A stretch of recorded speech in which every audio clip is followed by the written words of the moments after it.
সমস্ত ডাক্তার বাইকটা খেয়ে আসছে, কোনো ডাক্তারে কাজ হয় না।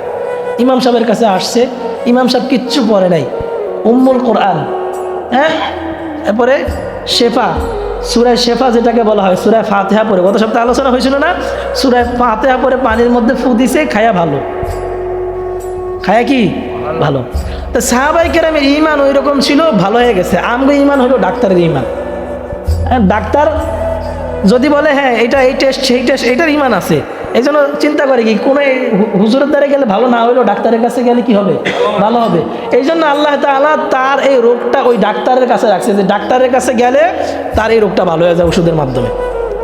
আর সে যদি কোরআনের উপর ভরসা করত, তাহলে কোরআনের উপর ভরসা করার কারণে, আল্লাহ তাআলার উপরে ভরসা করার কারণে আল্লাহ তাআলা এই কোরআনে কারীমের শিফা, বিভিন্ন আয়াত, বিভিন্ন সূরার মাধ্যমে তার রোগ মুক্তি দিয়ে দিত।